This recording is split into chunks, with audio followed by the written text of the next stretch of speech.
Hello and welcome to this training video. My name is Chris Jones. I'm the Field Applications Engineer for Secure Thingz based out of Cambridge in the UK.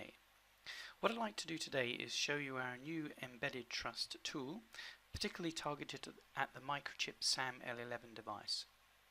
So for those of you familiar with the IR systems IDEs, this will look very familiar to you. So let's have a look at the example projects. So you can see here's a new item called Embedded Trust, and we'll select the SAM L11 example project. So let's choose a folder. We'll select this one I've already created, and we'll open an example project called Getting Started. So this represents your user application. So what I'm going to do now is add security to this project. So the way we do that is we'll create a new project, and you can see a new item now in the Create New Project dialog box called the Secure Boot Manager. So what we're going to do now is create another project which will have all the items within it to service as a boot manager and allow you to manage any updates, certificates and keys. So let's start that manager project. So let's go into the directory we started with, and we'll call it the Secure Boot Manager Project, SBM. So here you can see a boilerplate project. It needs configuration before it's generated all the source code. But before we do that, I just want you to bring your attention to this information here, which talks about the Secure Boot Manager application. So there's optimization levels required, and then down here this is talking about the application linker file and how you should link your user application when using a boot manager. So let's configure this project. So you can see there's a new option now here under this category. It's called Security. That's new to Embedded Trust. But before we look at that in more detail, let's just configure the rest of the system. So let's target the device we're interested in, which is the SAM L11. There we go. You'll notice down here it's already selected Trust Zone and selected Secure Mode. Now what I've got here you can't see, but I've actually got a SAM L11 explained evaluation kit plugged into my PC. It's simply plugged into the debug USB port via a USB cable. So let's just select the correct debugger, which in this case will be the SimSys DAP debugger, and just make sure that all this has been set up correctly. All looks good. Now, as you can see in this information, it also says that the boot manager needs to be set to an optimization level because we want to reduce its size as small as possible. So let's do that while we're here. So we'll go to the C compiler, optimizations, we'll select high optimization and for size. Basically we want to make sure that there's a maximum amount of free flash area available for the user application. Okay, we're good to go. Let's now have a look at the security option. Here we go, here's Embedded Trust, and what we're going to do is enable it. Two options are available here. You can either add a new security context or create a new one. We haven't created one yet, so let's create a new one. So basically this is now going to describe the security context of the application. So first of all it needs a name, so let's these are all free text, so let's type in my security. Then we need to point it to a folder. Let's use the folder we've started with. And then the next part of the setup here or configuration is free text information that will be included in the X509 certificate, device certificate, that will be provisioned in the device when we generate the Secure Boot Manager project. So I'm going to use Secure Thingz here as the organization, applications group here, country code.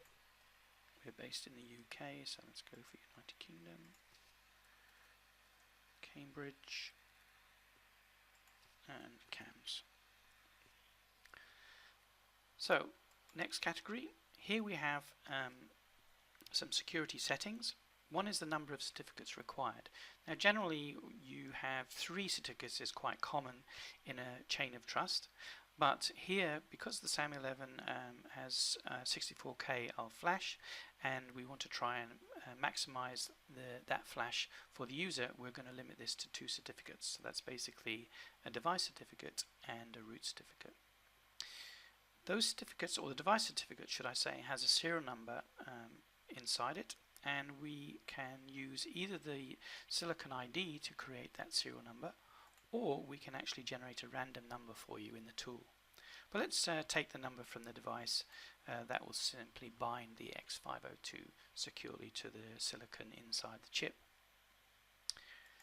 Next, these are options here that are grayed out currently. These will be available to you in future versions to change. But you can see here the update mechanism is in full encryption, so the software update that will be created when we master will be fully encrypted. So let's go ahead and create the security context.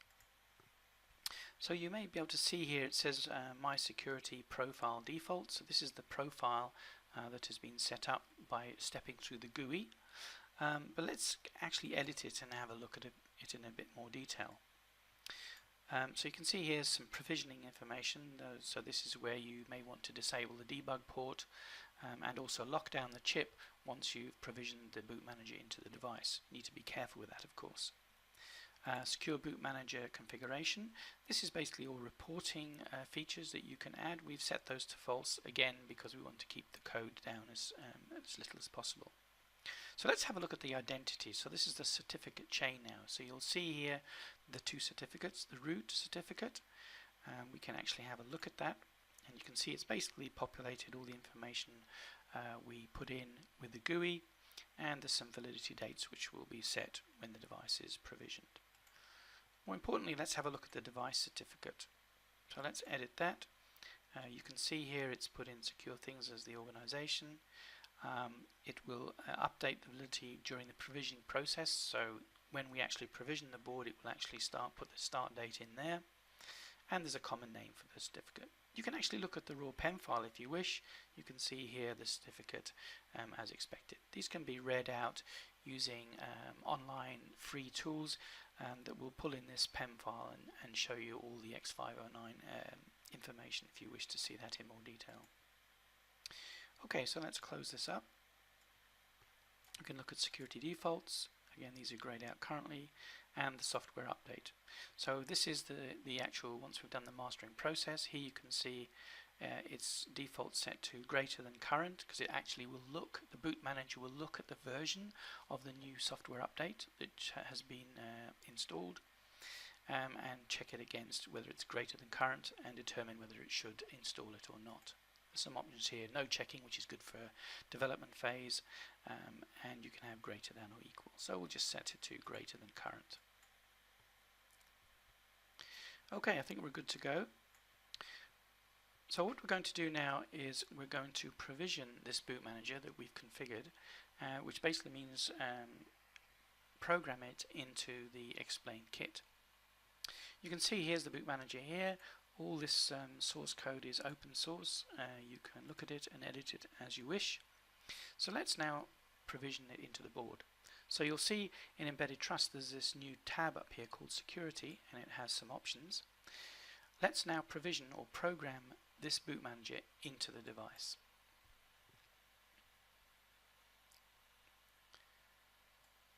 So down here you can see the build. You can see here it's reading the device from the silicon on the board, because it's going to use that to create the device certificate. So here's the build log. We can put in an all messages so you can see exactly what's happening during that provisioning process. But what I would like to highlight is under the build, you can see here where it's read the serial number from the device and it's provisioned it into the device certificate. You can see that information here. Importantly, of course, is the 2 certificates. The device and the root certificate have been generated here for you. That includes all the cryptographic keys needed, the public and private keys to create this chain of trust. If you wish to know more information about these PEM files, as I said, go online. There's some free tools which allow you to import these PEM files and read out the information. Okay, good. So now the board has been provisioned with the Secure Boot Manager. So if we asked for that to be locked down with the settings, then that would be completely programmed into the device and could not be erased. No private keys can be accessed, etc. So let's assume that is locked down as we're in the development phase. Good. So now let's go to our user application. So now what we want to do is add this security to our user application. We want to master it, so build a new version which is encrypted, deposit that into the SAM L11 and let the boot manager check it, manage it and install it into the flash memory. So how do we do that? Quite a simple process. We will go up here to project options. Again, you've got the security tab as expected. These other options are already set for this particular project, of course, the debuggers, etc. But let's have a look at the security. So what we're going to do now is we're going to enable security on our user application. Now, we're not going to be able to create a new one, but we're going to add the one we've already created. So let me start add. Here it is. It opens it at the default folder, and here's my security profile that we simply created recently. So let's open that. That's been loaded, and now we're going to create a new version for our application. Let's call it 1.2.3.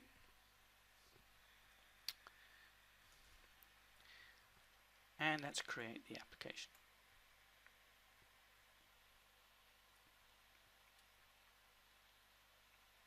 Now what I'm going to do is master it. So this is basically build it with a new version number, wrap it, encrypt it, and get it ready for depositing into the memory of the SAM L11. So I'm going to master it.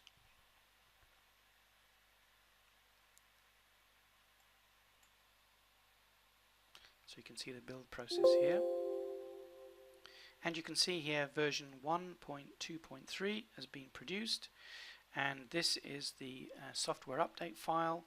It's actually going to be called gettingstarted.master.srecord. So basically the mastering process has taken this S record for the project, it's wrapped it and encrypted it, and it's called it master.srec. Now what we're going to do is we're going to now load this into the SAM L11. The great thing about Embedded Trust is all this loading of the encrypted file into the flash, resetting the device and unwrapping it and installing it is transparent to the user. We can simply just do a download and debug. So let's do that.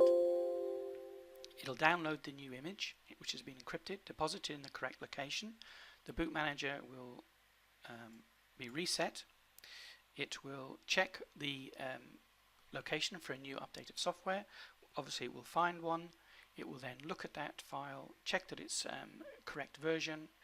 It will then unwrap it and flash it into the device, and now we're ready to run, just like a normal project. So what I've got is a terminal program here, which is hooked up to the USB and is connected to virtual COM port through the explained kit. And what we'll do is we'll run our project now. So I'll hit run, and you can see here the project has run. And it's a simple application that will allow you to have a look at the certificate that's previously been installed. So help as normal is the help file. So these are some help tools that you can look at. The one I think that's important is this one called Report Provisioned Identity Chain. So let's hit that, C. And what you'll see here is the serial number of the device certificate. So here N device is the device certificate that we've created during the provisioning process. This will be the serial number of the silicon. The valid date would have been started from when we actually provisioned this, which was at 2054. You can see down here my clock says 2059, so that's very soon, just now actually. And the subject is the information we typed in previously, which is the address, Secure Thingz, and the application as the unit. And basically you can see here is the root certificate, which has been chained with this device certificate. So that's how to run Embedded Trust. I hope that's useful to you. Please look at the Secure Thingz website, where you can see videos and other instruction manuals and application notes covering embedded trust. Thank you very much for listening, and you have a good day. Bye for now.